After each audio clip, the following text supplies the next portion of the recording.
perspectives, answering questions, throwing up hopefully fiery debates from which all of us can learn. All of us, many of us, almost always work on computers and systems. Many a times, an upgrade to our operating system or to our software comes with a reboot. With that upgrade and reboot come new features, improved utility, and better productivity. And why, frustrated as we are with that reboot and the time it takes to reboot, we realize that when it's all done, we're getting a system that's much better. I'm hoping and wishing that this social innovation track provides us with that upgrade and reboot. We have all taken time out. I know I completely appreciate that many of us in the sector have taken time out from being in the field where we think our presence is required. And I'm absolutely grateful that you've taken the team to be with us and spending time with us on this track. But I'm hoping that the time that you invest is that the wait time that you do when your system reboots. And when you go back from this, all of us will be enriched, invigorated, and far more productive. So with that, I'm going to stop there. I think we'll still have about 10 minutes for some quick things that Priya wants to do, maybe a poll or so and a question or so, and then we'll be all set to start. Thank you. All the best. I'm looking forward to a great fun over the next couple of days. Priya, you're on mute. Yes, something has to go wrong. Thank you, Lan, for setting the tone for the track and defining how we have built in the various sessions in this track. So as Lan talked about, there is an anchor session which is focusing a lot on what are open spaces for innovation, and then there are sessions around enablers for us to achieve these special spaces in the innovation area. So thank you to the participants for joining in, and we can start having conversations both on the chat as well as on the social innovation channel. We have some minutes before we start with our anchor session, which is meant to motivate all of us to think of what is the new normal you can create. Meanwhile, we would like to start with a small poll to better understand the participants. And you should see a poll on your screen in a minute. Yeah, all right. So let's try and understand who you are, which of these describes you the best, and this will help us to sort of drive the conversations, understand what type of questions you have, what type of conversations will help you.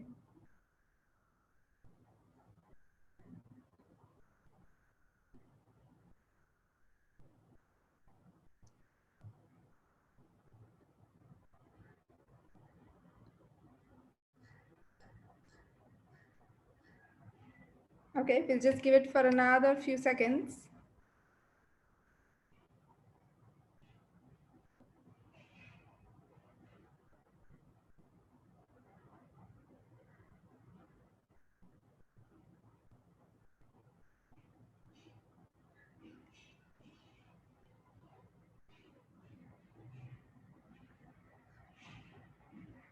Okay, I think we have a fair view of who all are there.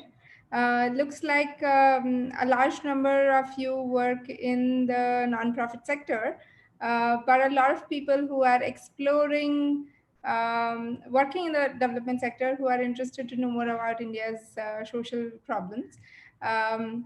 And a couple of people who work as enablers, either in the incubator, consultant, impact measurement space as well. Okay, great. All right. What we will do is that we have sent out the agenda for the entire track, and we will share that link again. So it would be great for you to sort of attend the next session and then the sessions afterwards. To get the best value from the sessions, please send us your questions for the panelists, have conversations in the social innovation channel on the Attendify app, or have conversations here in the chat box. Let's keep an open mind and let our imaginations fly. So one question that I had asked the panelists, and I'm asking all of you now in the audience, is if you had no constraints of money, technology, language barriers, access to your customers, etc., how do you see your thematic area, your sector changing? Please type in your message in the chat box. And I know there are a lot of people watching on live stream. So maybe if you have an option to write in comments, we will sort of figure out some of those comments.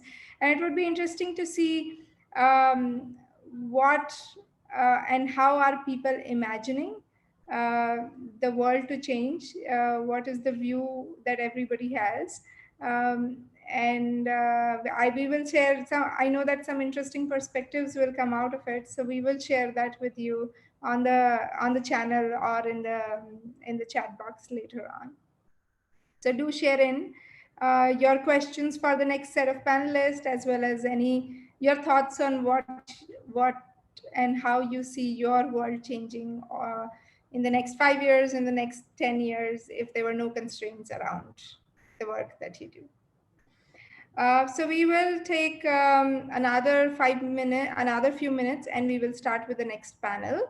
The panelists most of them are here, and so we're just waiting for one person to join, and then we should be able to start in another 5 minutes.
Okay, looks like all the panelists are in for the upcoming panel. So I think we can get started. So today we are hosting the anchor session of the social innovation track. It's called Open Spaces for Innovation, and we've gathered together people who are leaders in their field to come and tell us how do they think of a new normal if no constraints existed, if they had the carte blanche to define what their thematic area would look like. Um, I feel it would be a very interesting conversation to hear where the trends in the social sector, in the thematic areas, in different thematic areas would be. I will start by introducing the moderator, Urvashi Devidyal, and then she in turn will talk about the amazing panel that we have gathered here. So Urvashi is the India lead at Sankalp Forum. She'll be moderating this event. She's worked across the development sector in the US, UK, India, and on a lot of different sectors ranging from climate change to human trafficking. So we thought she's just the right person to bring together people from various sectors and have a conversation about where do they think that the new normal will be. So I will let Urvashi set some context about the panel and introduce the panelists. Oh, yeah, thank you. So thank you, Priya, for the introduction, and a big thank you to the Nudge Foundation for organizing Charcha. I think if this is definitely one of the most immediate examples of innovation to reach such a wide audience, and we must congratulate this phenomenal effort. 2 weeks in to put this together is definitely game-changing. As Priya mentioned, I've been in the sector for a while, and developmental challenges cannot be addressed in a siloed approach. And I really hope that this collaborative effort can lead to collective action. Just to start off, I'd like to welcome all of the panelists and all of the audience that is participating. I hope everyone is safe and staying healthy during these challenging times. The one thing that I did want to say is that, and I try and say this every day, is that this is a moment of gratitude for all of us, that we have the privilege to be in our homes with access to technology. There are millions across the world who do not share the same privilege, and this is really where we need the innovation required to reach the last mile. To set some context for this session, we wanted to understand what are the large open spaces for innovation, what are the new ways of learning, what are the new ways of accessing health services, the new ways of interacting with each other. This new normal also creates spaces for new ideas, new ways of working, and most importantly, tackling old problems. So where are the opportunities? Are there opportunities in education, healthcare, livelihood? Can this crisis drive a new wave of models that are more efficient and effective? How can we build products and services that break down both the digital and the physical divide? We have an absolutely stellar panel of experts today who have been on the forefront of all of these sectors.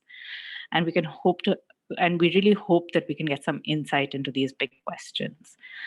Many of them have already integrated technology into their models, and the current crisis has accelerated the adoption of these models. Just to set some talk about this, how this panel will go on. We have set aside about 50 minutes to hear from the panelists, and then we have another 40 minutes for questions and answers. So as Priya mentioned earlier, please do share your questions in the chat box. A great tip from Dr. Sunil Anand was that if you can tell us which speaker that you want to address the question, that would be really helpful. And also, please do participate in the polls as they come up. We may not be able to see our audience, but hopefully we can at least try to understand our audience through your responses. I know Priya mentioned that I was going to read out some of the bios, but I actually just really want to hear from the panelists. I think in the briefs and catching up with them earlier, there is so much knowledge and there is so much to learn from them. So please do use the app, the Tendify app, and I think everyone's bio is up there. If you read it, you will definitely be as in awe as I am. So I would like to begin with Dr. Sunil Anand, CEO of Echo India. Echo India has been on the forefront of using technology platforms to get equitable healthcare to the masses. In fact, Echo has been using Zoom calls way before COVID made them the norm for us. Dr. Anand, if you can share some of your model with us and also share a little bit about how the COVID-19 crisis has changed your model, that would be great. Sure. Right. Thank you for inviting me for this talk, and good evening, everyone, and thank you to the audience for taking time out to learn about Project Echo. So what I'll do is I'll give a small brief of what Project Echo is. Then I'll give you a brief of what I think the platform that we are using will innovate and build as we go along. And third is how Echo really evolved and responded to the COVID crisis. And I think I should finish in 10 minutes. So now, just to introduce Project Echo. Project Echo is actually a digital platform that works at scale to bring equitable healthcare and education to the underserved areas in India, rural areas, as well as what we call as the last mile. It's actually an amplifying tool and an implementation tool that works on a hub and spoke model. The hub, as we call it, is an academic institution where the experts would lie, and spokes are where the learners would be. So then you have a conversation between the hub and spokes so that they can together come up with best practices and solve. Currently around the world, we have multiple hubs in 39 countries and spokes as learners in over 140 countries. We are really all over the world today. In India, we have got 34 active partners, all doing very major and multiple programs. Some of them are academic institutions. You call PGI Chandigarh, All India Institute, New Delhi, ICMR, Tata Memorial Hospital. All these are actually working towards building capacity. Mental health is tackled differently by NIMANS, where they are actually building capacity to put a counselor in every district of the country through the digital academy. That's the scale at which it will work. Many state national health missions have adopted ECHO to train their health force and get health care right down to the primary healthcare level. But what's very important and has given ECHO a big boost is a partnership with the Ministry of Health. Today, ECHO is the platform of choice for TB elimination, all national programs, I would say, TB elimination, viral hepatitis control program, cancer screening across the country, treatment through the NCG or National Cancer Green Tata Memorial, and above all, to build capacity in the public healthcare system, which includes 153,000 health and wellness centers under the Ayushman Bharat program. Now that's how ECHO really works. So what is it that makes ECHO so special or different from others? I'll take a quote from Benjamin Franklin, who said, "Tell me and I'll forget, teach me and I'll remember, but involve me and I will learn," unquote. Now, what ECHO really does is it does not give knowledge out. Knowledge is available. Anybody can give it. What ECHO really does is brings communities together, collaboratively we learn, and then we build the best practices, which is then shared across. I'll give you small examples to exemplify this. If you look at the state of Punjab, Punjab has the highest rate of hepatitis C because of drug abuse. The figures were as follows in 2016 end that we came in.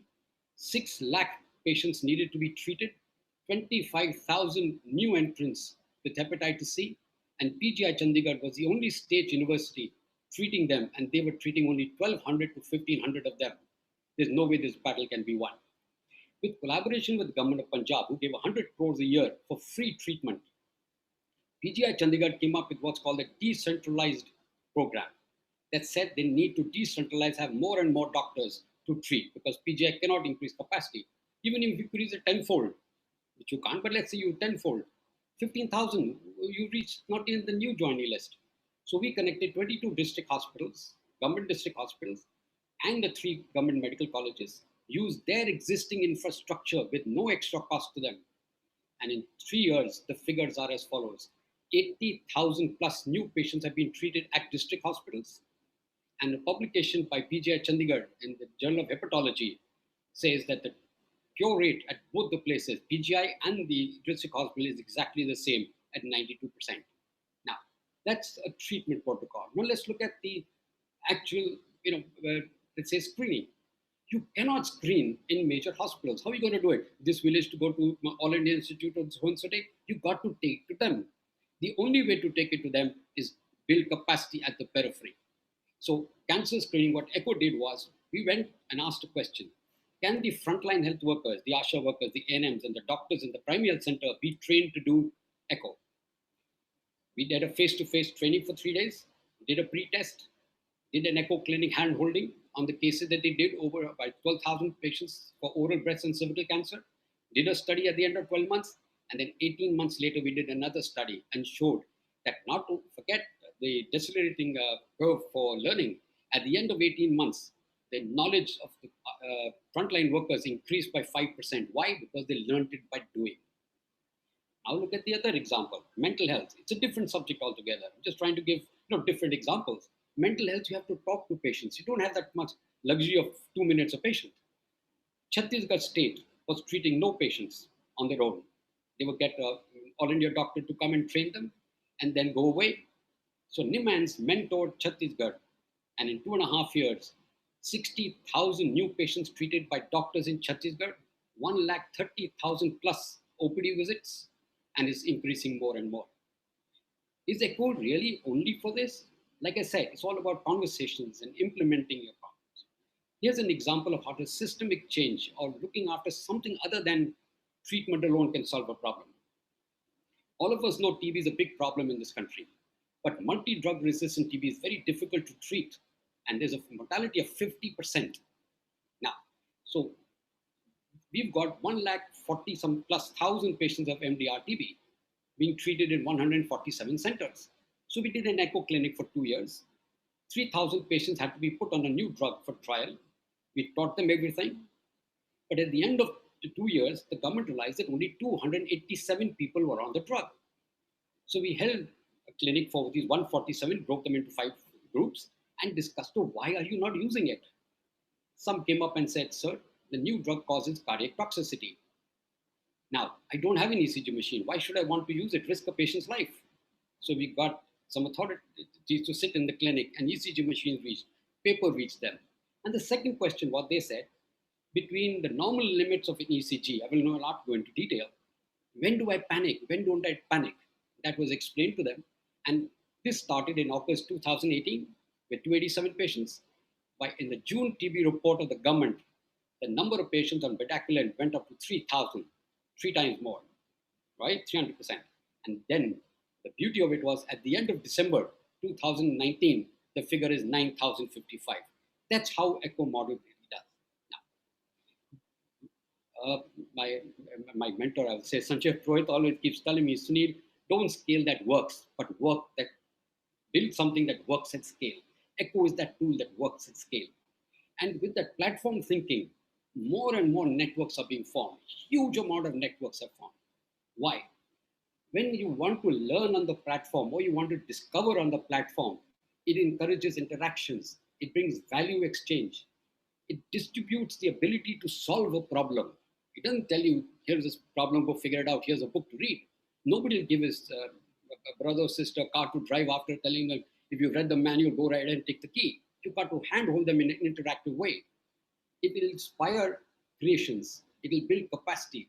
And above all, it will actually catalyze networks. Now, the beauty of Echo is that currently, like I said, we have got so many networks running in India and around the world. So the advantage of this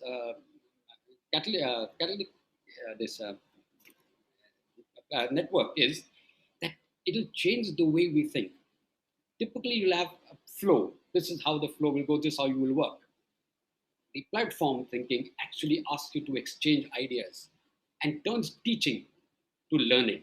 It's far better to learn than to be taught. Very few people, I don't want to listen to a lecture anymore. I really want an interaction between, solve my problem, don't tell me statistics, right? Remember, knowledge is available. Google has made it readily available to everybody. But how do I take that knowledge and turn it into implementable knowledge? That's what Echo will really do. He'll solve your problem on live cases, the live problem that you have by interactive best practice. So we don't disseminate best practices, we help you implement them. The network that Echo forms is locally in the state, then in the country, around the world. And remember, with 150 countries covering Echo or spokes joining in, we have built a huge network which will allow us to share infrastructure, co-create, and discover. The beauty of it all will be that it scales rapidly and sustainability. And towards the end, let me just say, the COVID crisis brought something that none of us had ever seen. So Echo not only had to scale rapidly, but had to repurpose itself to meet the challenge. And I'm proud to say that it worked at scale, at population scale. And Echo today, in the last 10 weeks, has supported over 650 sessions across the country and trained over 4 lakh frontline workers and doctors in various fields, including healthcare and a small part, I must admit, in water. And I'll end my talk with a little quote that I read from Margaret Mead. And she said, "Never doubt that a small group of thoughtful, committed citizens can change the world. Indeed, is the only thing that ever has." And with that quote, I will thank everybody and be open to question answers whenever you are. And I hope we can be of help and bring the platform to anybody that would like it. Remember, Echo is not only in education, in health, it's in education, water security, environment, policing, etc., etc. So thank you very much for your attention and very grateful for the opportunity.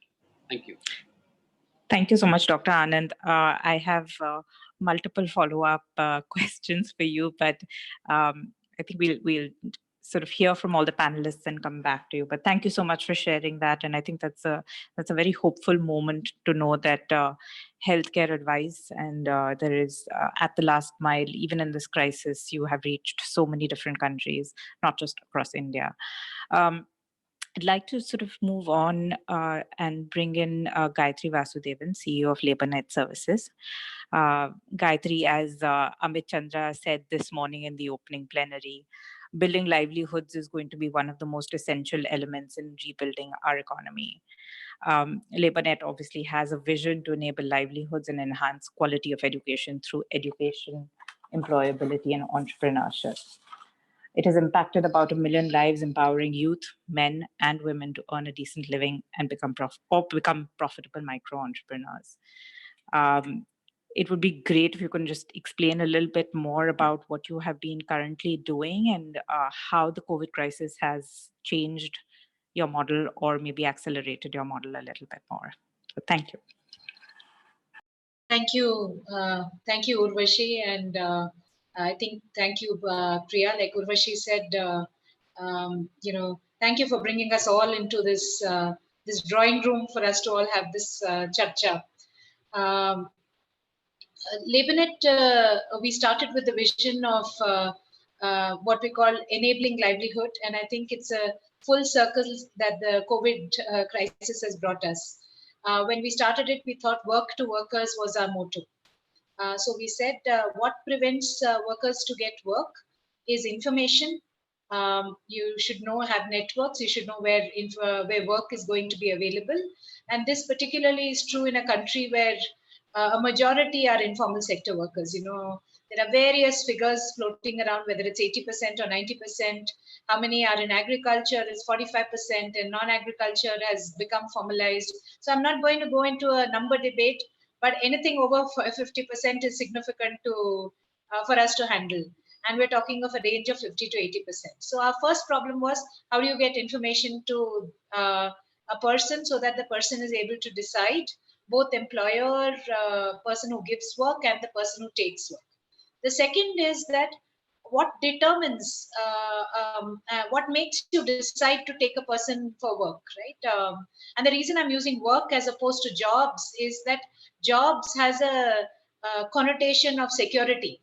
You get a monthly salary, you get a PF, you get an ESI, even if it is low paid, you get that. So there's a connotation of formality in it, whereas in work, there is no formality in it. So the task is performed and you get it. In today's world, it would be called gig, but there's a lot of work which is happening outside the gig, which is your traditional self-employed, because you don't have an option and you're paid on work. Now here, the way you would give work is based on an assumption of what you call experience. So, for example, if you were to cut your hair, you'd want to go with somebody who who knows how to cut your hair. You wouldn't want to give your head to just anybody. You have an electrician. You want somebody who's experienced. You want someone who drives your car. And I could go on. Whether it's rural or urban, the continuum here is very minimal. But so this is what we set out to do. We said that you need to have standards, you need to certify people, and work has to be given to work. So therefore, we looked at the whole continuum of what it means to have a platform. And I use platform a little loosely here, not necessarily only as a technology platform, but as a network of people who are able to exchange information on work and are able to come and get certified and get recertified, because people do learn modularly. And this is particularly true in the if I may use a class statement, lower echelons of vocations. So unlike it's true for everybody that you need to be consistently learning, but it is more true at the lower level. So that's what we set out to do. And I'm going to sort of park what LabourNet does and go on to discuss really what COVID will mean for this group of people. I think I'd want to focus there. Traditionally, if you look at learning, the poor have really been, the door has been closed on them in multiple ways. Access has been given, quality is not there. When access is given, particularly where you have to learn skills, it has been mimicking education. So it's been trying to bring people into classrooms. It's been trying to standardize those classrooms, because who pays for it is different. Unlike in private education, where I as a parent pay for my child and I'm interested in the future of my child and I hope for the bright future of my child. In vocational education, it's different.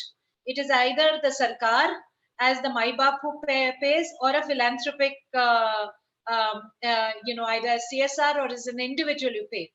So when someone else pays for you, your expectation is gratitude. And your expectation from the individual is gratitude, the learner. From the institution which gives it is compliance. These are the two which happens, right? Because there's no interest out there. So while COVID is the most unfortunate situation in the world, my hope is COVID is going to transform this completely. We've had in formal education, smart classes come in. Now in vocational education, and I think what I'm going to say is a segue to what Dr. Sunil Anand said, is imagine a hybrid vocational education. That means anybody can access vocational education in any manner. So we can have virtual classrooms, we can have asynchronous. For practicals, imagine an OYO.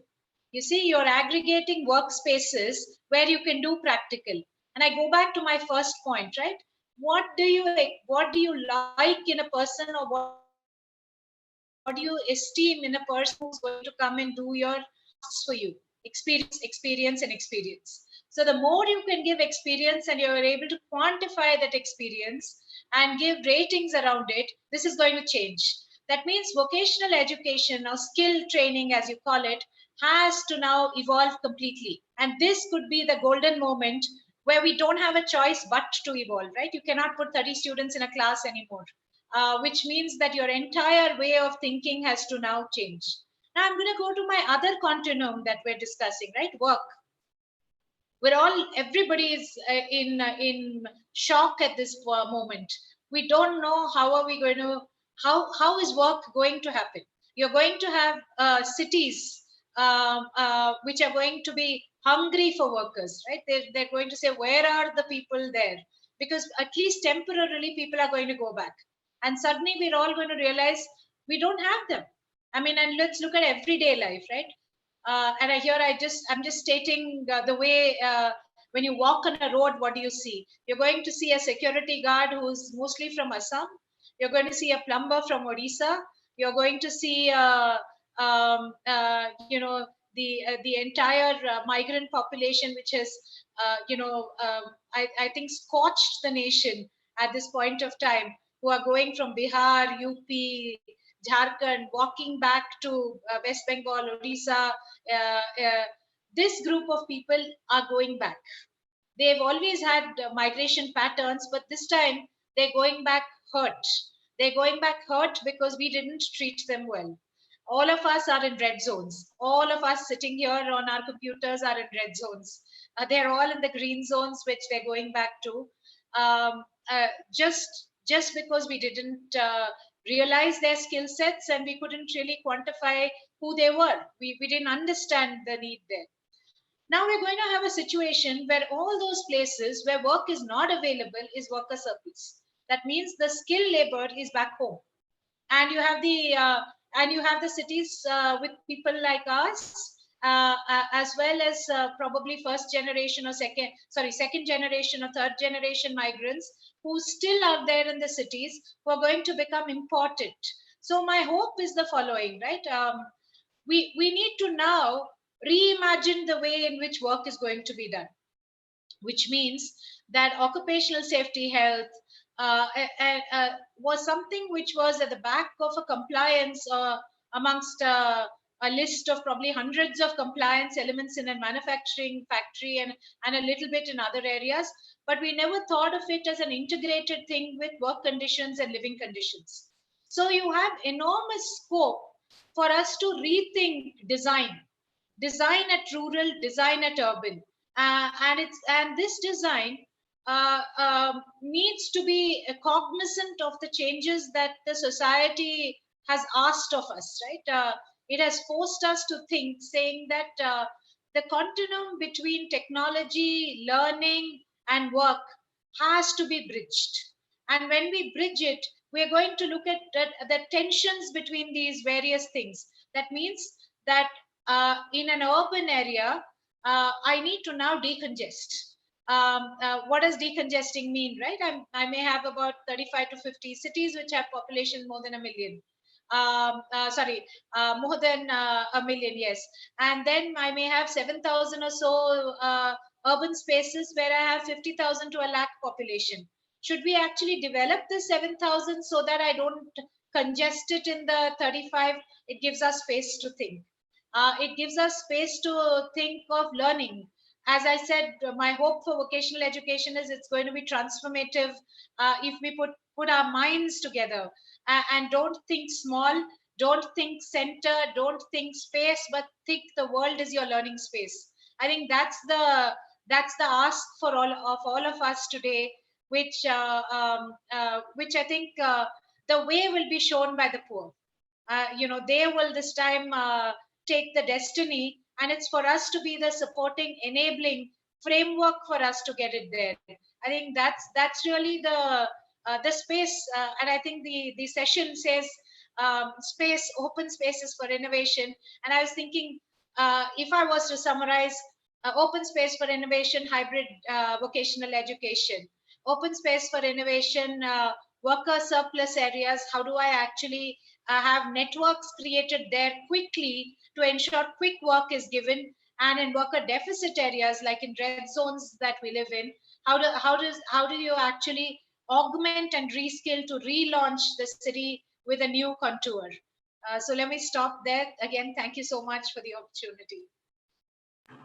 Of course, thank you so much, Gayatri, for that. That was incredibly moving to explain a little bit beyond what the migrant laborers is going through. And I think, the conversation that we are hearing on the television has been focused in one area, but this is really where we need to start thinking very quickly on.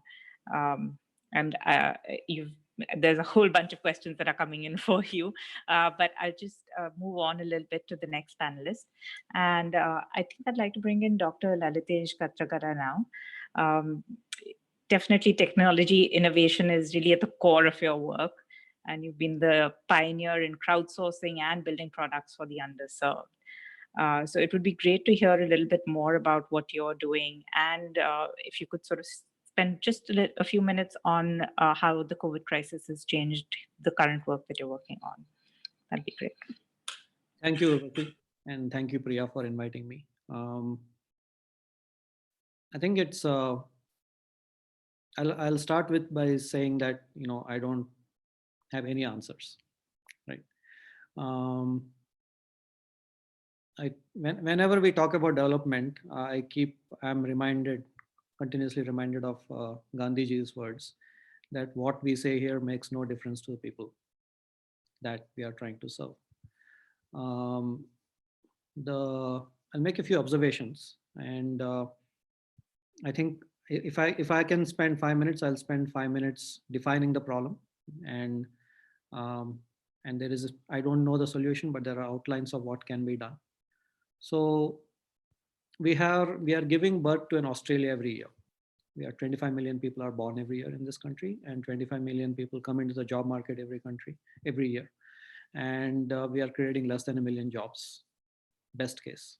All right. So this country is not a country that's going to be fed, or livelihood is not going to be created by jobs. Right? That's very clear. And as far as critical areas of development are concerned, everything from law and order to property rights and so on, the structures themselves are broken. So I'll give you one example. The average farmer in India has 1.4 hectares of land, and Most of them have 1 hectare, which is acre and a half and so on.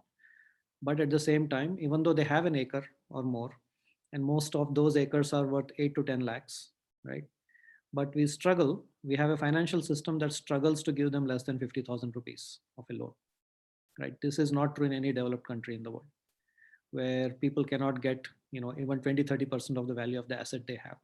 And the reason is that this is from Akbar's days. We still have a Jagir system that is silently in place. We do not have property rights. Our people do not own the land. Every person in India is a squatter. We have a document that says registration document. All it means is you have registered from somebody. The state has yet to confer absolute property rights to people, right? And I'm saying everybody, from small business to large business. The railways has, for example, the Indian Railways, the largest landholder in India, is sitting on top of $1 trillion worth of land, and they cannot get a few $1 billion loans when they want to. Right? This is an endemic problem. I'm not saying this is a poor versus rich. And then the other problem we have, which was I think highlighted by the previous speakers, is we have an education system that even if the education system worked perfectly, right, it doesn't. Right? I went to one of the better public schools in India, Kendriya Vidyalaya, and came out fine. But even if everybody got educated in Kendriya Vidyalayas or the better versions of Kendriya Vidyalayas, right, we would have a set of graduates who would not know what to do with their education, right? Much better than what we have right now, but they would not know what to do with their education because we are heading, we are hurtling into the automation era, right? And it is not something we can put our head in the sand about. We can delay it by 1 or 2 years, but not much longer. And when the automation era is completely here, almost every job we now call a job will be automated. And if we don't, we are between the devil and the deep sea. Because of our economy, we are dependent heavily on imports, from energy to other things, right? So we cannot be isolated. And if we isolate ourselves, what happened in 1990 will happen again. And if we don't isolate ourselves, we have to compete with the rest of the world. If you have to compete with the rest of the world, you have to let automation happen, right? If you let automation happen and be competitive with the rest of the world, our jobs, even the existing jobs, will get vaporized. The World Bank did a study with the Brookings Institute saying that 67% of our jobs are under threat.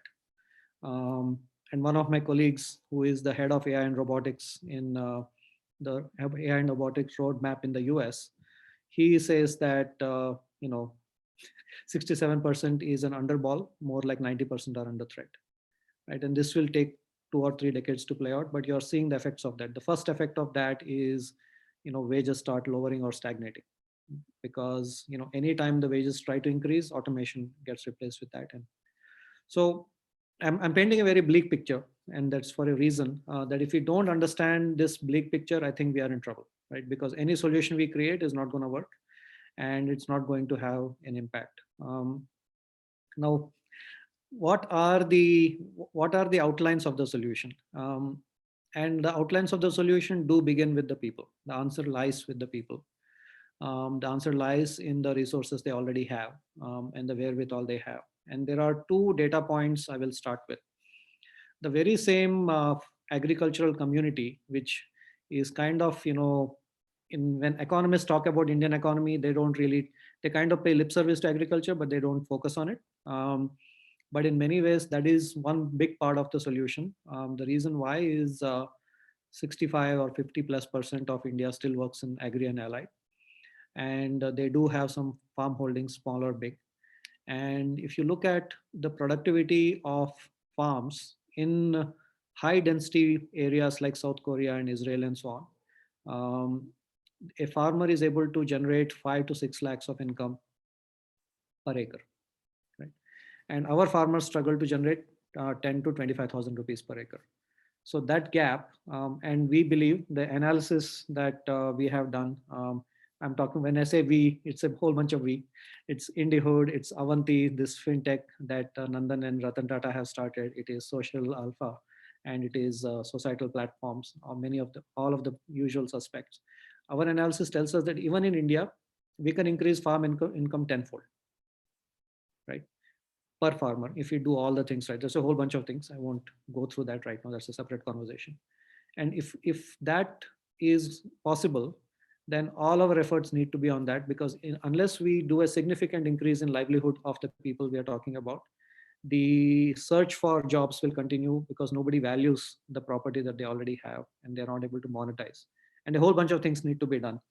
Dematerialization of land is one, access to finance is one, and digital collectivization, so people act as a collective, is one, and there are many other pieces to the solution, but the emphasis has to be on that. And the other area, the other dark network that exists in India is our micro entrepreneurs. So we have in urban India 40 million registered small and micro entrepreneurs. Rural India is estimated to another 40 million, if you take all the small stores and kirana stores and so on and so forth. But there is another hidden force, and this is India's strength in many ways. We are the most entrepreneurial country on the planet, even more than the US on a per 1,000 people basis. And the other 80 million, so there is 80 million that are visible, the 80 million that are invisible. The other 80 million are all women, right? So these are women sitting at home, both in urban and rural India. And you know what I'm talking about. There is no neighborhood in India where there are no women entrepreneurs sitting at home doing things. And they have been, kind of ignored, right? And this 160 million entrepreneurs, both visible and the invisible, is, I think, the way forward. So if we do things right, if we empower them, if we get friction out of the way, they face enormous amounts of friction, right? People have written articles about this, and papers have been written about the 60,000 regulations our entrepreneurs have to deal with, right? If you take an advanced country like the US, the typical entrepreneur has to deal with 1 page of regulations that they have to file every year. And if there is something that they don't know, it is taken care of by the payroll systems and so on. So if we get rid of friction and we empower them and we let them loose, each of these entrepreneurs, even half of them start succeeding and start generating employment, and not a lot, like 5 to 6 people each, India will be employed, right? And there is this hierarchy I like to think about. If you give people fish, they will eat. If you teach them to fish, they will eat for life. But teaching 100 million people is very hard, right? If you give an opportunity to them, however, they will teach themselves to fish, right? And that's all we need to do. We need to give these 80 million, 160 million people opportunity. Now, specifically, I will not talk about what Indihood and Avanti are doing. We are building various societal scale platforms. One of the things not to do is, when you're building platforms, is don't do anything that does not scale, right? It's a discipline. Even if it feels convenient, like Sunil said recently, Sunil just outlined, right? He has chosen not to do a lot of things. It's kind of deceptively simple. What Sunil is doing is deceptively simple, because it seems like a very simple collaborative platform where you can exchange information. But that's what platforms look like. They look deceptively simple because he has done away with a lot of things he could have done, but he's not doing, right? So it's key to actually build platforms, imagining scale and imagining that, if 500 million people want to use my platform, how can this be used? And don't do anything that does not allow that to happen. And there are 2 things I think we need to demand. One of them is the A word. I'm going to talk about Aadhaar, right? I think we have thrown the baby out with the bathwater, right? Aadhaar has enormous potential to bring equality and level of service delivery to the entire population. One of the travels I did to Orissa, this was following the footsteps of one of the people mentioned here, Sanjay Anand. When he mentioned it, I went to Orissa and looked at it. There are tribal people in Orissa, believe it or not, they are having carbohydrate starvation. Now, in a country like India, this should not happen. And thousands of families, not just a few. They should not, people should not be having kwashiorkor and carbohydrate starvation, and the things that should not happen if rations were reaching them. At scale, rations are not reaching entire districts, right? And we have failed as civil society to demand that, yes, privacy is important. Yes, you have to put in checks and balances, but make sure that it is actually used to deliver services to people, because that's the only way this happens. That's the only way we are going to solve the distribution problem at its population of our scale and our diversity and our complexity. And the other thing I think we need to demand is, we have been we have been pregnant with broadband for almost a decade now as a country, and it has reached all of us. I came back to India in 2004, and this is now 2020.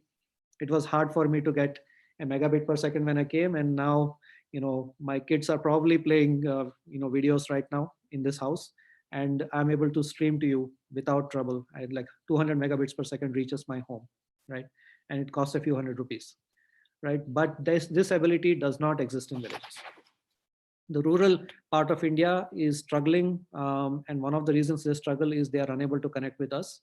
And any solution you think through deeply will begin and end with them having access to information, and them having to access to information at a degree where they are able to communicate visually like we are, right? That requires every person in the household to have 10 to 20 megabits per second. There is no way around having broadband, right? We have to deliver broadband per capita. It will cost us $17 to $20 per capita to get fiber into every home in the country, right? And pound for pound, this is the cheapest intervention we can do to develop the economy, right? Any solution we talk about will only work if broadband reaches everybody, right? And these are the two preconditions. If you solve these two preconditions, magic can happen. I'll just give you one example and then stop as to why broadband is so necessary, right? The wave of intervention that began with JAM, Jan Dhan, Aadhaar, and mobile, right, has not really finished. And we are now celebrating. If you talk to people in India and outside India, everybody is celebrating that UPI went from 0 to being the 4th largest payment network in the world within 3 years or something, right? But the sad part is this is just with 100 million users. India is such a vast country. 100 million users can make that happen. But 1 billion people are not able to use UPI today. And I'm picking my words very carefully. I didn't say they are not using it. I'm saying they cannot use it. So they have bank accounts, but no debit cards. And without a debit card or an online account, you cannot use UPI. And UPI is meant for self-service. It's meant for to be used on your phone. It has to be a smartphone. It cannot be used on it cannot be used using my neighbor's phone if they have a smartphone. So there are barriers we have created for ourselves, and we need to demand that all the digital infrastructure that India has been really, ahead. We are ahead by a generation compared to the rest of the world. Are creating. They really need to reach every nook and corner of the country. If they do, I believe, like Gayatri and Sunil said, our people are very smart, right? If a family is able to actually make their life work with the 240 problems they have, they are smart enough to adopt technology and figure out what to do with it. If they don't figure out what to do with it, the thousands of entrepreneurs we have, one of them will stumble on the problem, and that demand will explode, and they will find solutions, right? So I'm not worried about that. We need to just make sure that we empower them with the basics, and we have not done so. And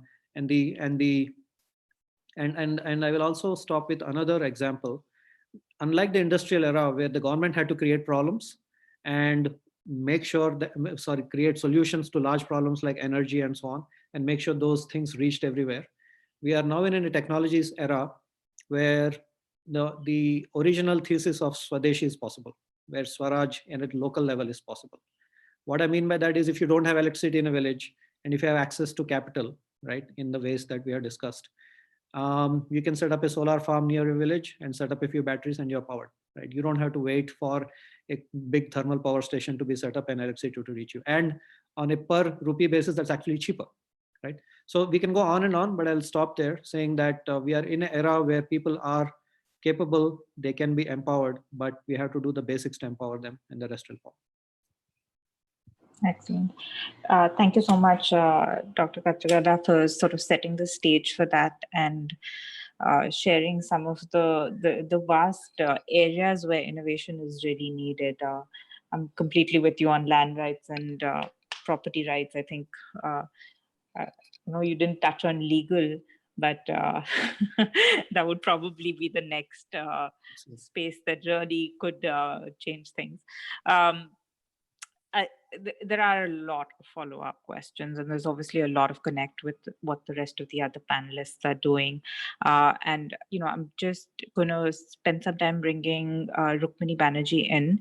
But I would like, once we sort of get that done, that if, even if the panelists have questions and want to sort of interact with each other, please do sort of do that.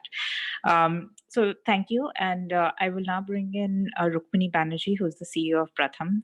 Rukmini, thank you for your patience. And I think, in the morning, Shri Rajiv Kumar from Niti Aayog had mentioned that 64% of schools don't have electricity.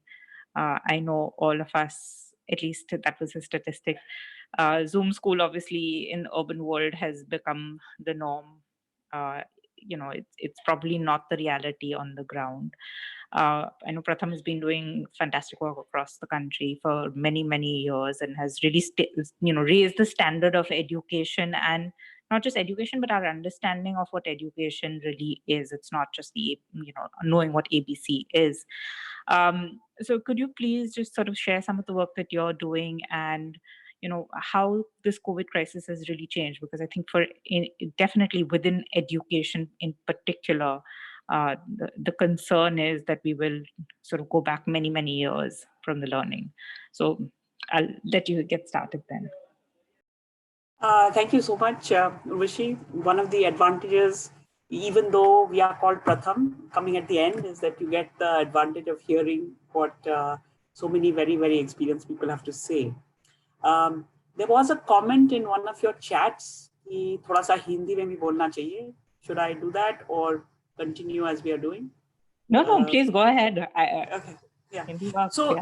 So I would say कि in many ways education, हम लोग education में काम करते हैं. We work in two ways, एक directly with communities and एक in partnership with governments. We also do quite a bit of vocational skilling now, but I think Gayatri has spent a good time and laid out that landscape quite well. I love the way Mr. Lakshmi Narayan laid out the landscape and the lens, and I think that in both ways, what am I seeing? What am I learning? How is the ground under me changing as I'm building the highway on it? I think ये सब हमारे life में बहुत high speed से हो रहा है अभी. I mean, it's amazing to me, and I think everybody will agree कि घर से बाहर नहीं निकल रहे हैं, but जिस तेजी से चीजें हमारे चारों तरफ हो रही हैं, उसके ऊपर कब्जा रखना has become really difficult. And one of my main concerns during this time is that we are not learning as fast as we need to learn from everything that I'm experiencing around. And I'm disadvantaged because I have to, or advantaged, I don't know, because I have to be only here to be able to learn that. Let me give you some examples. We worked with anywhere between 5,000 and 7,000 villages directly, until March. And जब ये COVID crisis आया, तो कोई हिल नहीं पाया. हमारे लोग are used to गांव में जाना, स्कूल में जाना, बच्चों से मिलना, and doing whatever work we do in that way. And within a week or so, we began to hear that we are connected to all of these people, and we are connected to more places. Now, in many ways, I feel we've been talking about giving opportunity. I think people are taking opportunity. People are finding opportunity.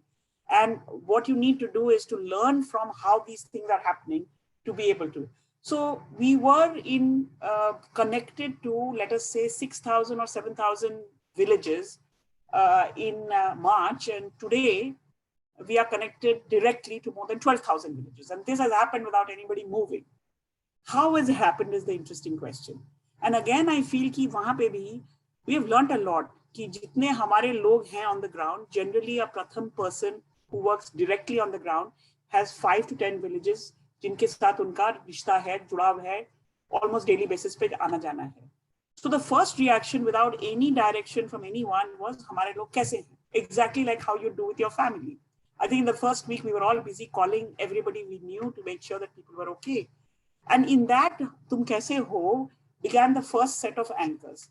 And then in each, if you think of a nested structure that you're in a village, then you're in a hamlet, then we have children's groups, so you're in your group, and then there are children in the group.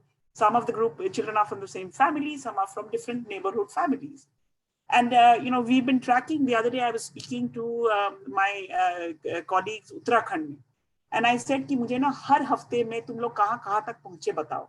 And it was literally like that. The first week was, am I anchored into every village? then am I anchored into every hamlet. Then, and I know the children by name, I know their parents by name. तो खोज के लोगों के साथ अगर connect करना है, तो वो connect करने का तरीका क्या होगा? We have a digital team within Pratham who'd been creating digital content, and in about 1,000 villages, we were already operating only like that. But the digital content you can send, interesting activities, because we felt that in this time, connecting with people, making sure they're okay, and then engaging with children is really important. Padhai to baad mein aayegi. In fact, the campaign that we are running is called Corona, Thodi Masti, Thodi Padhai. And obviously, Corona is there's a play on the word Corona, which has a positive connotation in many languages. Karo, na. And I think that what we discovered within the first 10 days is that smartphone connectivity, at least access for the children, is bahut kam hai. Depending on which state you're in, which block you're in, maybe only 40% or less can get to it.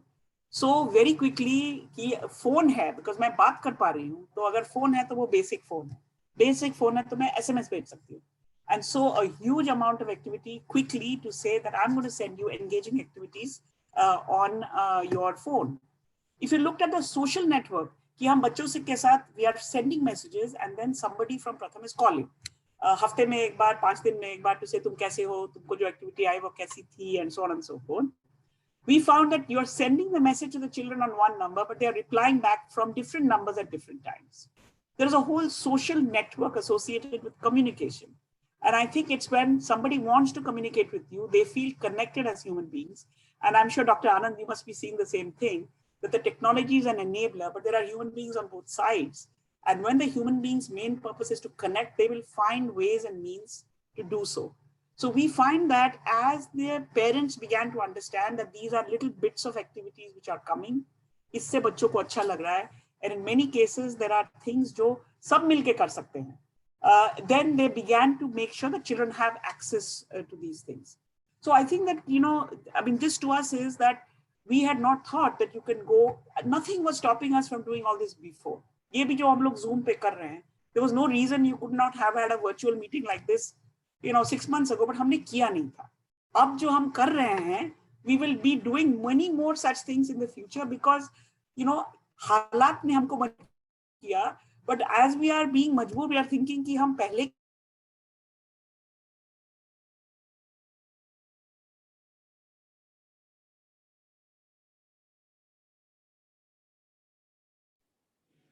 Rukmini, I think your screen reach.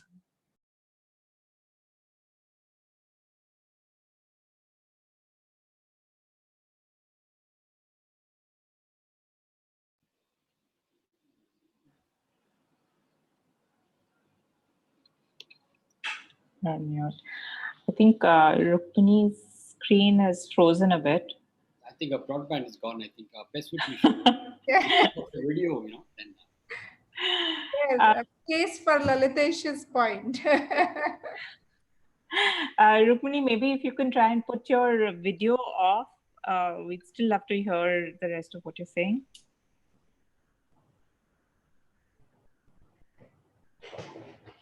Maybe we can ping her. Okay, I will message. Excellent.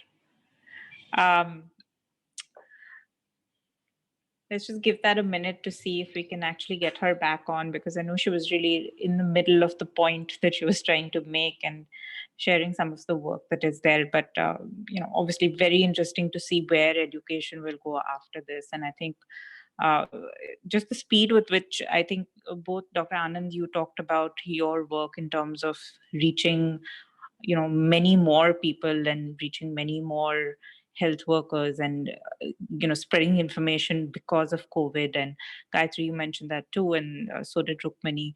I think this is really that pivot that is needed, or that push that is needed from all of us. Rukmini comes, because I guess I'm Yes. in a fairly similar, of course, we don't deal Please. in school education. Please. So I think the point she was making is it's happened even to us, right? Yeah. By March 29th, we went through a combination of virtual and asynchronous modality. Right. So I think Rukmini is back. The point I was making is the way we do it is that children started coming on to the platform. So Rukmini, I'm going to hand it over to you. I was just trying to fill the blank. Thank you. Explain the process a bit. So let me stop, Rukmini. As Lalitesh said, how he has superb connectivity in his house, I was thinking, unfortunately, my house is not like that. And lo and behold, here I am, disconnected. I don't want to take up too much time, but I do think that on the one hand, it is amazing that we've been able to connect to our children. The second thing is that, who is part of the connection is also very interesting.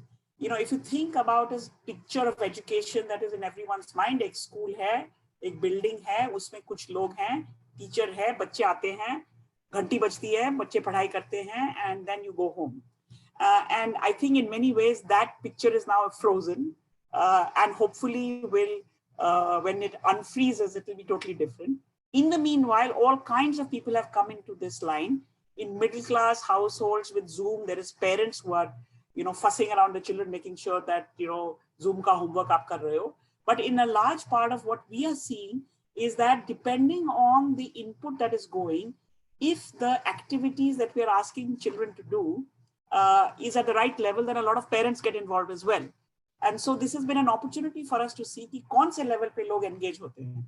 We sent a little SMS message the other day which said ki आपके घर में आप लोग कितना पानी use करते हैं दिन में, बाल्टी में या मग में गिन के बताओ. So many videos, photographs and phone calls came back with all these questions, including parents calling to say कि आज हमने कम पानी यूज किया था, but आप आज के बारे में पूछ रहे हो कि गर्मी के बारे में पूछ रहे हो कि कब के बारे में, So I think that this has given us a huge lens into the fact that many people can be involved if the engagement is on a platform that welcomes this. Our traditional schools keep parents out, government schools, other schools keep parents out. The entire system is governed by the holy grail of the curriculum. The curriculum has been set by somebody somewhere far away.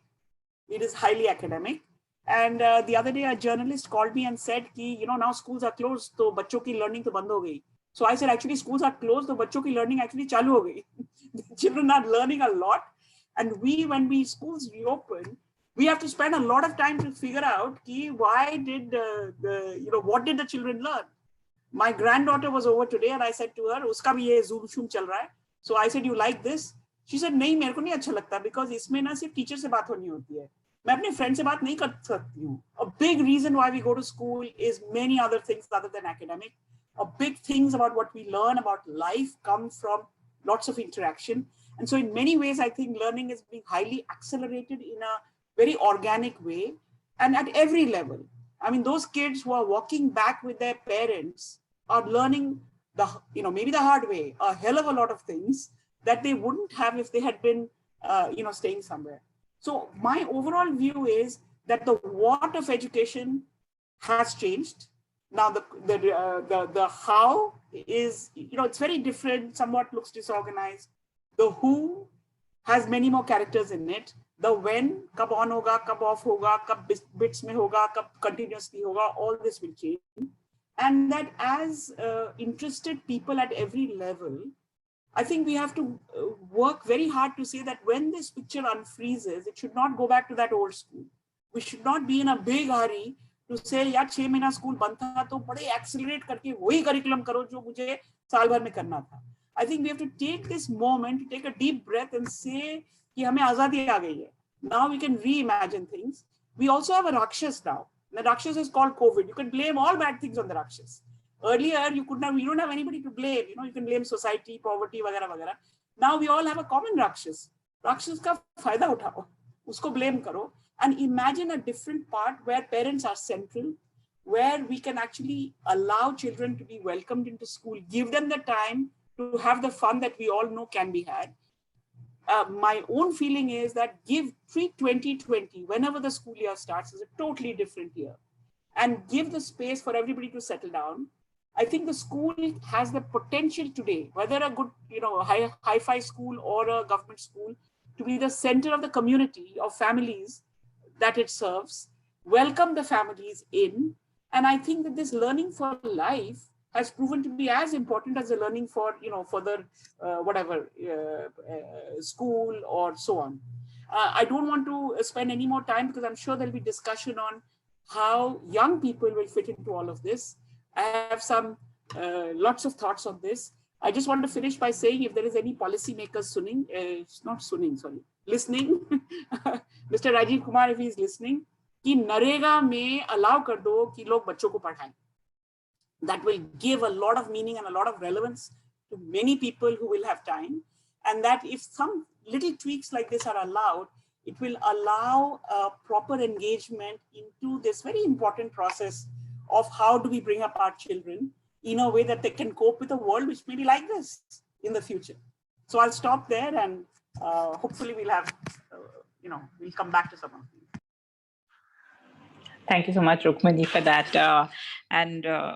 I think this is really where we need to collectively make sure that all of these ideas and all of these thoughts of where the interventions need to happen need to be sent to the government in a very systematic way. And I think, the government is listening, and this is, we are the voice of the development partners, as we've been told. But I think we're just going to run a poll again, right, Priya? Is that right? Yes, we'll run one quick poll just to understand what thematic area people are interested in and focusing on. Okay, excellent. We should see the poll on your screens. Would be great if you can let us know. Okay, I think we can't vote for it. But thank you for all of the panelists to sort of set the stage for a really interesting discussion that'll go on.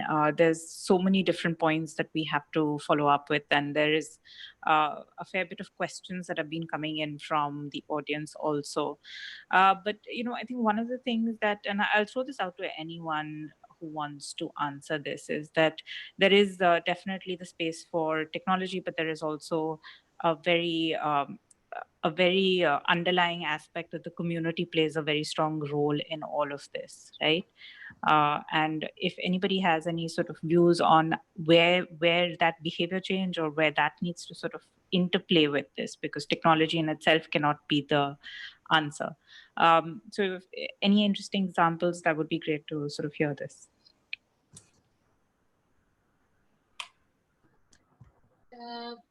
Let me take a stab at it. Sure.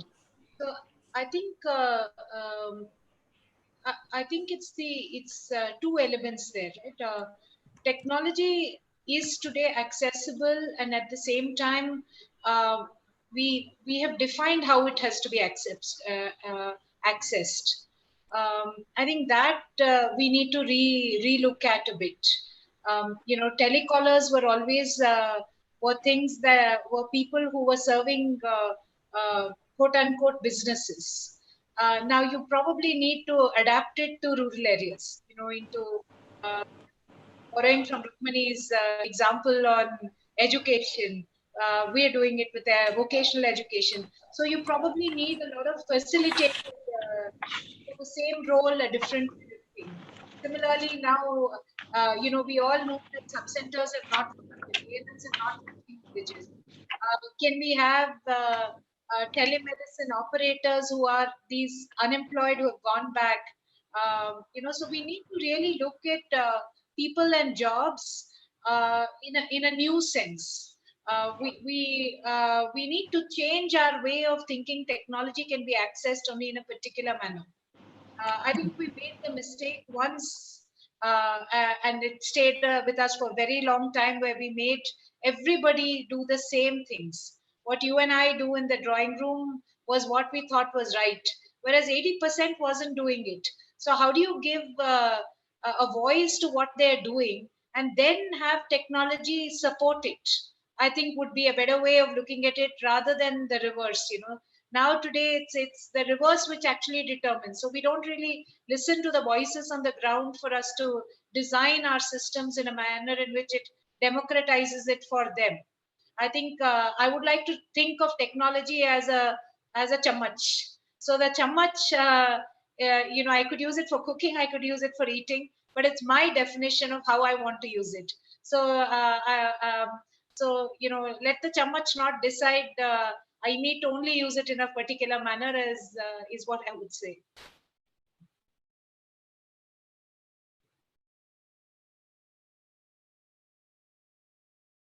Urvashi, you're muted.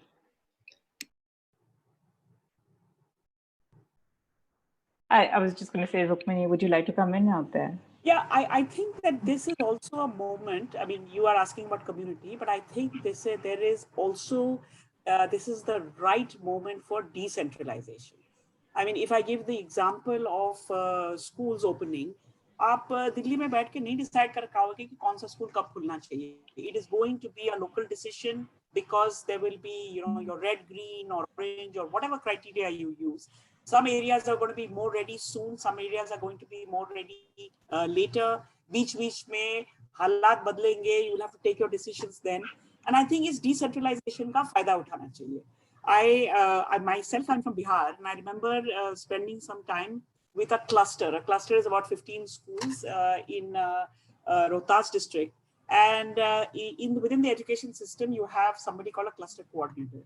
And there are 15 schools, and I remember asking this gentleman, "Ki aapko kya lagta hai school ko sudharne ke liye kya karna padega?" And he laughed and he said to me, "Do you really want to know what I say? Ki upar se chitti aayegi." Because hame ideas hain ki how do we take the resources that we have here, and of course everything needs to improve. Duniya mein bahut sari aur cheezon ki zarurat hai. But even right now, out of the 12 schools, 4 are quite good, 2 are very bad, 3 are in the middle.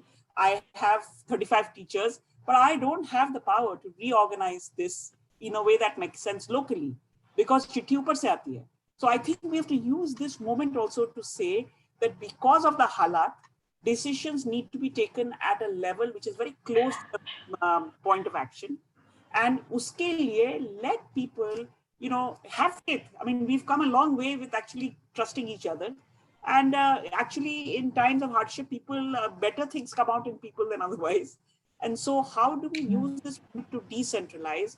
Why not move some resources to the panchayat? Let them decide ki food security kaise honi chahiye and other things. So it's a moment for really pushing for local level decision making in a collective. It doesn't have to happen, individually. Can I make a comment, Urvashi? Please go ahead.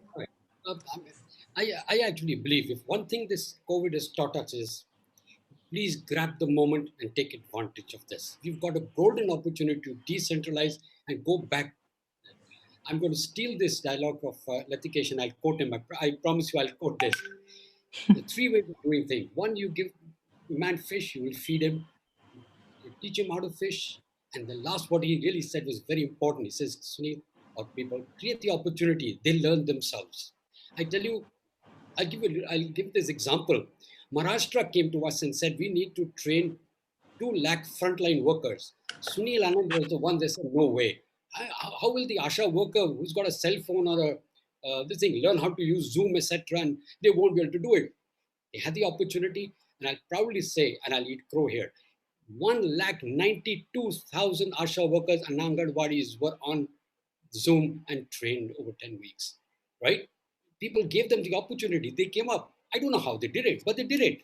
I've got pictures of them in huts sitting together, one individually. So I would say, grab the moment and please take it to the periphery. And I'll end with a quote that I like. I read in the Dawn newspaper. He said, "Why must punishment start at the lowest rung of an already lopsided ladder?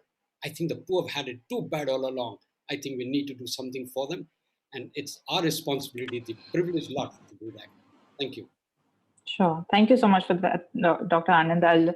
I think this point has come up from all of the panelists that the communication now, the opportunity for communication to go 2 ways is evident, is very, very real. So whether it's decentralized models or whether it is learning sort of what the water usage is from the villages and what actually water usage is, this is where the space for innovation really lies. And there's no more, we can't use the excuse that we don't know what they need anymore. Just before we move on, if you could just talk a little bit more about this opportunity of telemedicine, as Rukmini mentioned. Do you have any thoughts on that, on sort of where that would fit in as an opportunity for livelihoods in villages? If that's possible. Addressed to me or Lalitesh? Me, is it? To you and then to Lalitesh. That would be great. Lalitesh. Okay. Yeah. See, I actually believe we are a country of one doctor for every 1,800 people, right? We are never going to solve the problem with doctors. And even if we had the money to train 10 times more doctors that is required, it will take us almost a generation to do that. And we don't have we don't want to wait that long. And one of my mentors in the medical area, Dr. Devi Shetty, he has actually shown part of the way. So he has nurses in his hospital who can read cardiograms, right? Something that only people thought doctors can do. And he has nurses which actually implement various parts of the health protocol. And combined with that, there is another movement that is happening. This is a technology movement, which is the biomarker revolution, right?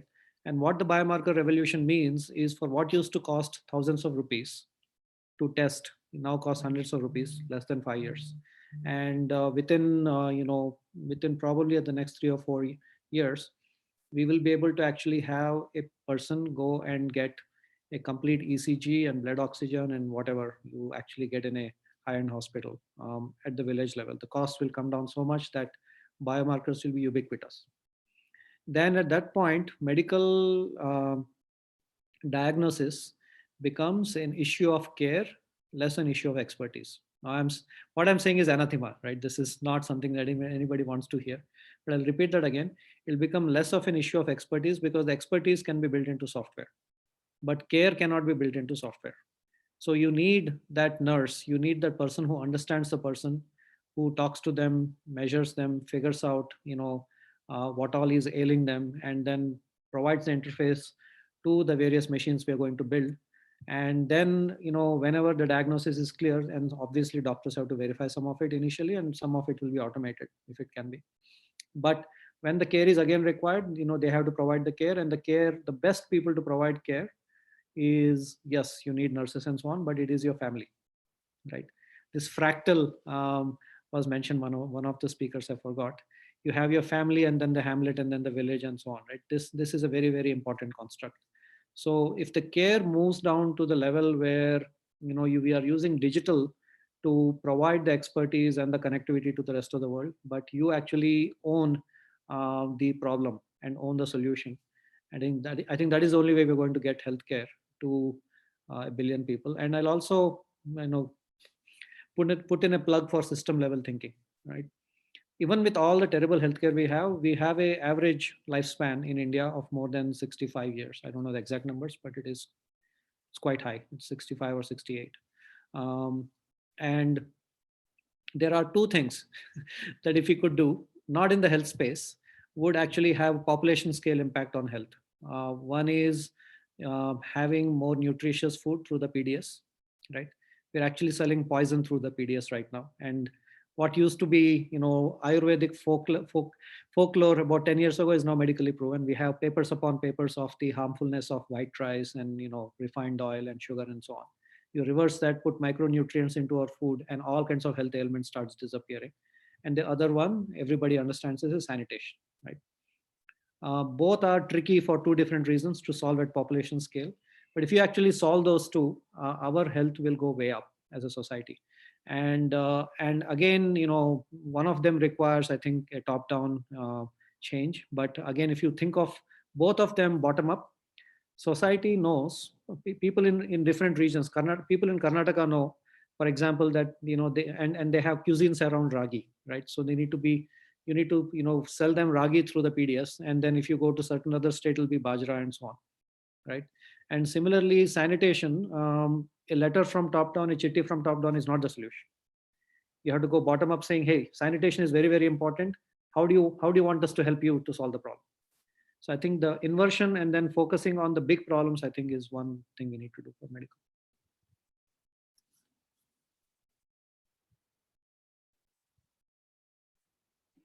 You're muted, Ruchi. I need to learn this better.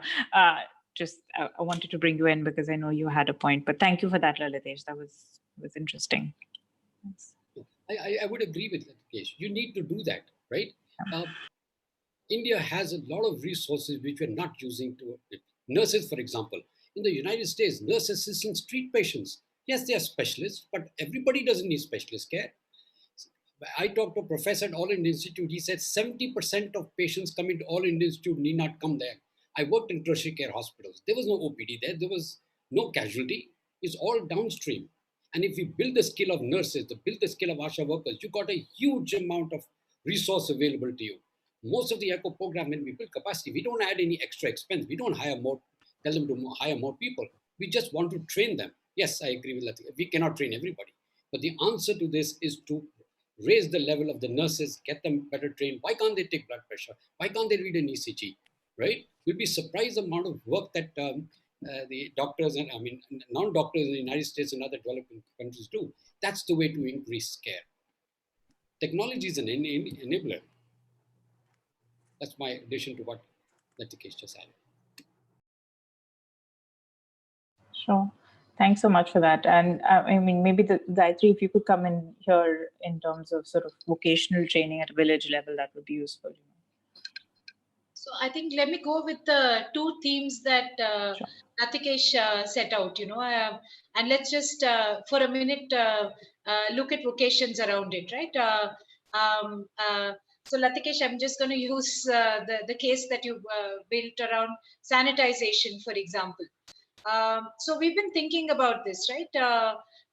When Pizza Hut delivery boy gave pizza in Delhi and was COVID positive, practically everybody in middle class houses panicked, saying, what could happen to us? Our health was at issue.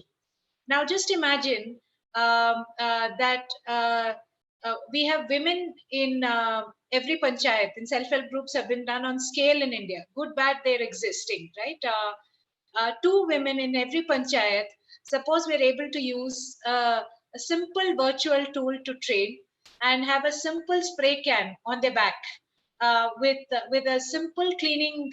They do cleaning of cows, they do cleaning of areas all the time. All the vehicles which come to the panchayat, the jeeps, the cars, the bikes which come to the main offices there, if we can help them to just sanitize them, take a picture, a latitude, longitude picture of that and send it back to us. Today we have enough tools at the back to say that this vehicle has been sanitized every day. That means you can clean 20 to 40 vehicles. You can train them within 6 hours, get an everyday record of how many vehicles are being sanitized with us. A state like Karnataka has 6,000 villages. 6,000 villages, 12,000 women getting 20 rupees to 40 rupees. That means Narega pays you 260. Narega, one change we need to make. Narega says you have to create assets, you cannot create services. If we make this one change, this woman could earn 6,000 to 8,000. A behavior pattern that cleaning of a vehicle can be the start of a revolution on sanitization. Vocational education linked to work with a platform philosophy. I'm not saying pay them a salary. I'm not saying any of that. I'm saying it is actually like a contract between a panchayat and 2 women who are chosen from any of the groups. Self-help groups, we have multiple, NRLM, WCD groups. If we choose 2 people and to do this as a profession with a respectable wage, 20 rupees for a 2-wheeler, 40 rupees for a 4-wheeler, and 35 to 40 vehicles a day.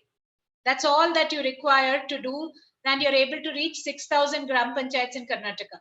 Now you multiply it, you probably will reach 6 lakh gram panchayats, and I think it can be a revolution which can be easily brought in. Now let me come to telemedicine. Telemedicine has been always difficult because we like to visit a doctor, right? But it's been changing again because of the COVID this thing. Now we have 7,000 census towns. We have 2.5 lakh villages, gram panchayats, which have populations less than 5,000.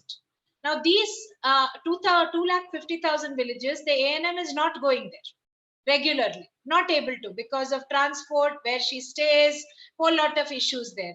Now, suppose we use again a method by which a telemedicine operator can be just somebody who is a graduate or a 12th pass. Now, this person, like my previous speakers were saying, is enabled to actually be empathetic.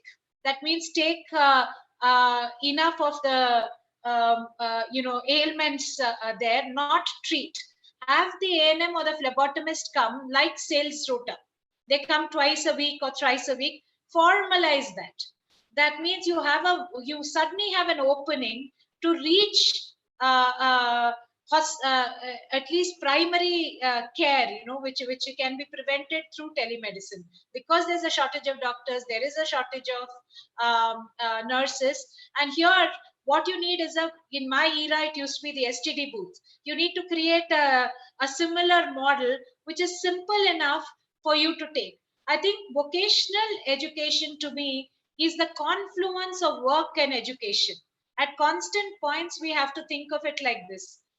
Today, we're thinking vocational education towards full-time placement, towards jobs. And jobs are not there in 2.5 lakh villages. Jobs are not there in 7,000 census towns, which is why you have 35 to 50 cities where we're all congregating and saying, hey, I want jobs here. Yes, industry is here. But if we have to take it back, these are the essential services that we have to take back. And I again, I'm saying I just took two examples from my co-panelists and said this is the kind of revolution which is possible today, given where we are, Urvashi. Thank you so much, Gayatri. That was just really useful. I think, Rukmini, you have put up your hand? Theoretically. Yes, I'm a good school person, so I put up my hand. Excellent. I want to just take the discussion that Gayatri has started further to say, for example, we had other problems before COVID, and we shouldn't forget that. We have a big nutrition problem in the country. We have a large number of children who are clearly in need of much better nutrition. But at the same time, we have more than 1 million schools which serve meals every day. Almost all government schools in India, other than urban and a few, have space and have land.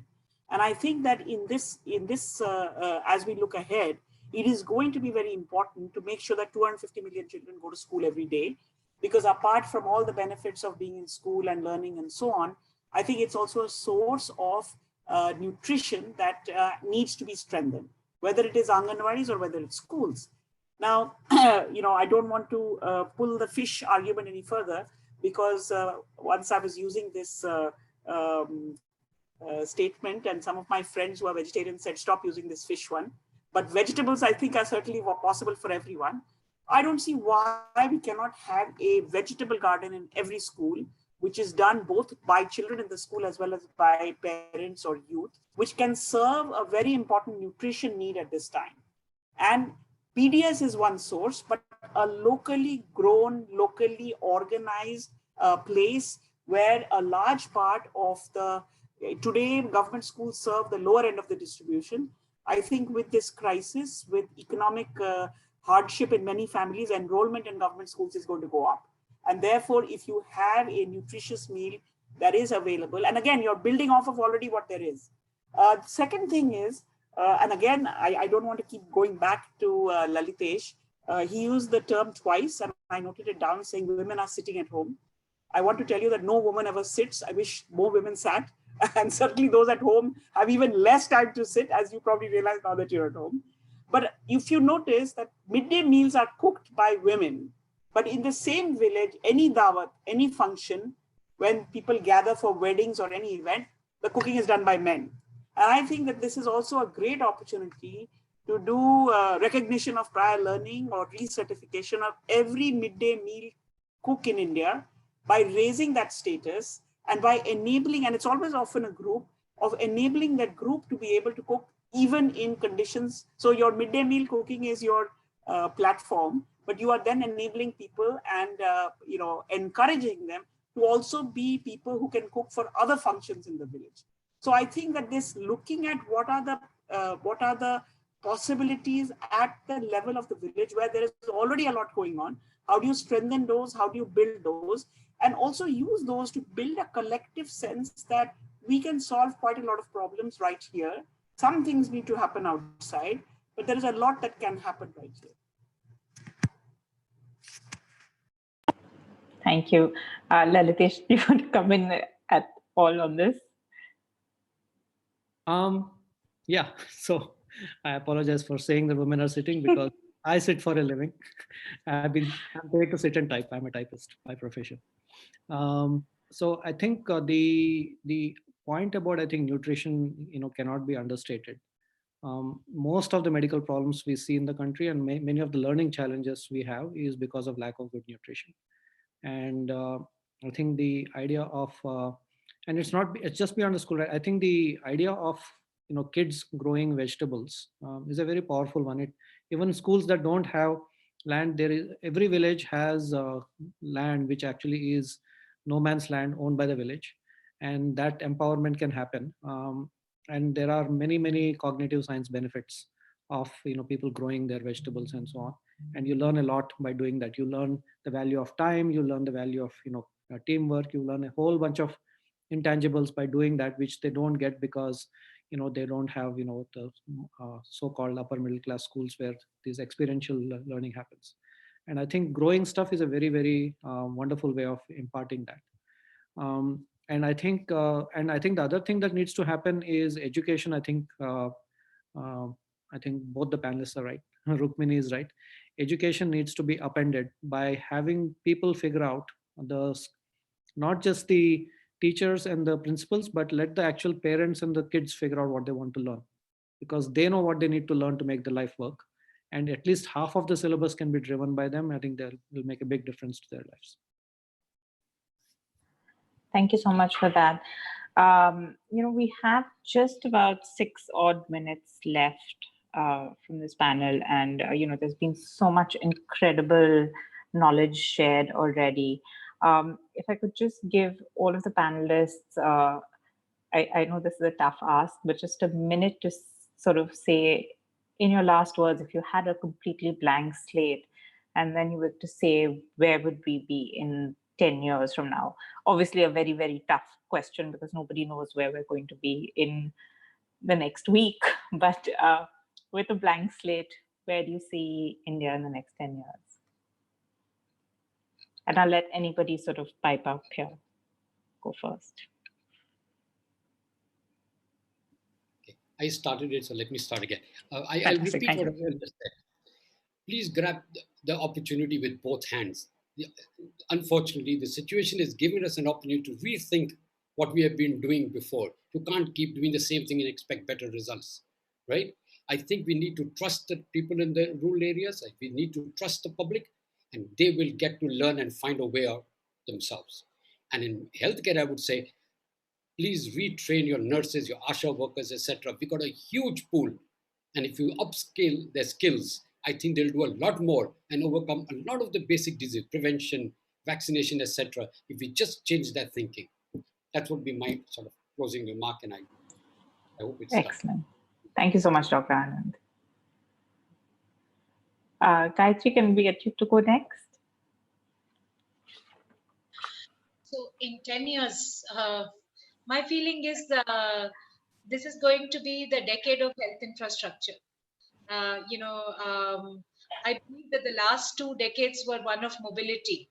So this is going to be the health infrastructure decade, which means that all of us will be focusing on everything to do with it. That means, do I have electricity? Do I have water? Because all of us are going to stay home more, whether it's rural or urban.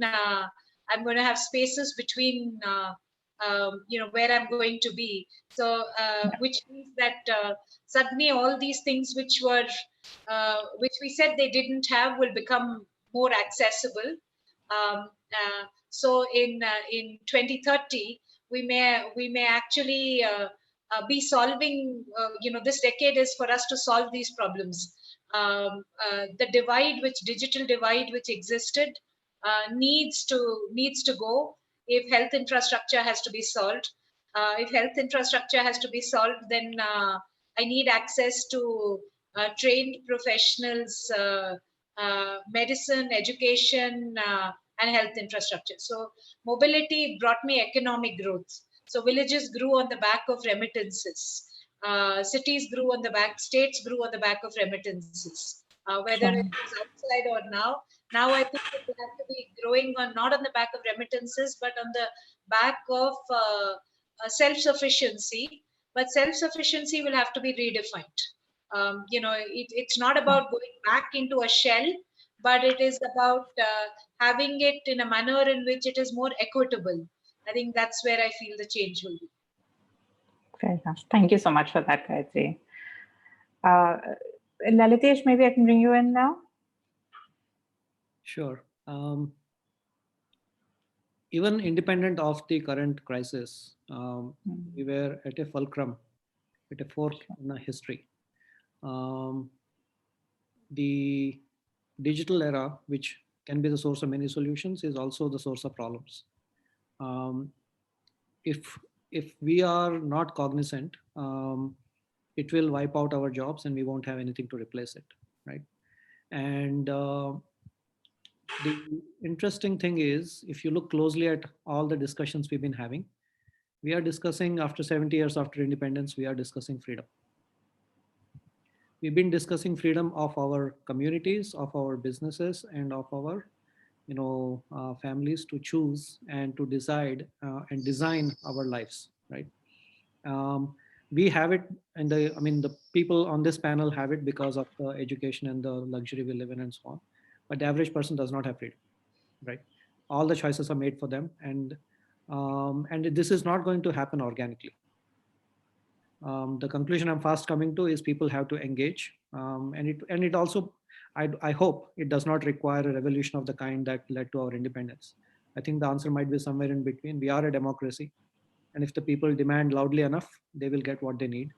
And we have to figure out how they are going to have the voice to demand loudly enough, because status quo is our big businesses are going to suffer, the small and micro businesses are going to suffer, and we are, as a collective, we are going to continue to be 2% of the world's economy. We were 4% at independence, right? And that has to be upended. And technology can have a very powerful role to play in bringing the voice of the people out and letting them co-create their own solutions. But only if we give ourselves the freedom to.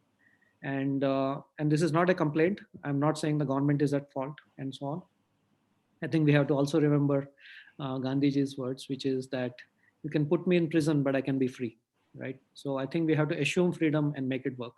And I think that's the only way we'll become a thriving economy in 10 years. Thank you so much for that. Yes.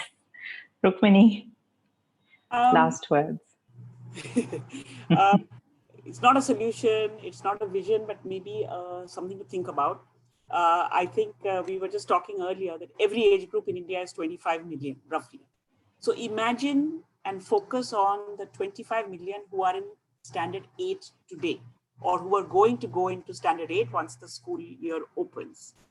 This standard 8, 10 years ago, only 12 million or 11 million children make it. So in the last 10 years, there's been a huge increase in opportunity for children to stay on in school. But the interesting thing is that if you look at actual learning levels, this 25 million has exactly the same learning levels that it did 10 years ago. So I think that we need to look forward as to where this 25 million is going to be when they're 25 years old. Today, they are 14 or 15. And they are going to need a whole set of different ways to cope with the world. I'm not even calling it skills. They're going to need to know how to work together in smaller groups. They are going to need to know how to solve problems. Today, they're only 14 or 15, so maybe it's problems right in their village. They're going to need the confidence to say that I don't have money, and there's going to be even less perhaps resources available either in their families or in their schools. But I, as a group of young people in the village, know how to solve at least one problem and then build from that onwards. So I think that one of the first things we should do when schools open is to ask the 8th standard kids, where are you today? What have you learned in the last few months? And where do you think together you're going to be 25 years from now? And go and ask all the adults to help you to get there. Thank you so much for that. That is absolutely fantastic. And, I think as a moderator, I don't know who decided, but I have the envious task of trying to summarize this, but I will leave with just the one thought that has sort of spread, has been the thread throughout this conversation, is that the divide between the open space for innovation is really between rural and urban, and that has come through from all of your thoughts and sort of knowledge that you have shared with us. And I think rural was always something that was, for us in the urban world, somebody else's problem, but that gap has sort of narrowed a lot given this crisis, and the space for innovation really lies within that. Obviously, there was a lot of great thoughts around technology, broadband, the government's role, and it would be, I think, the call for action, the specific recommendations from this panel. It would be great if we could find a way to actually take action on that. I think with Charcha, the idea was really for us as a sector to come together and have this conversation, but conversations without action lead to nothing. So let's see if we can put our heads together to do something about that. And I think the three words that I really circled throughout this conversation was trust, freedom, and communication as being sort of the pillars on all of this. So with that, thank you all for all of your time and knowledge and sharing. And it's 6:33, and I wanted to thank also the audience for their patience in staying with us. And I know we've been streamed on multiple different platforms, so I hope everyone has learned from this. And I'll let Priya say the final words on this. So thank you so much. Thank you so much, everybody, for spending the time with us. And thank you to all the panelists. I know that we've had multiple conversations around it, but it was great to listen to your thoughts and get some very interesting quotes from you. I think decentralized was a word that came in by a lot of people. I think it's a good idea for us to start thinking about what can we do in the rural areas? How can we give more power to rural communities? Thank you for joining us today. The objective of this session was to give inspiration to people who want to build for Bharat, build for future, to think about what are areas that they should focus on. So this was absolutely the right panel to gather together. We have, for the attendees, we will pick up again tomorrow morning. That all these ideas that came in today require a lot of different types of enablers to come in place. And that is what we will focus on tomorrow. What are different types of enablers that need to be there for us to achieve the dream that everybody is thinking of now. All right. Thank you so much. Thank you so much to everyone. Bye-bye. Bye.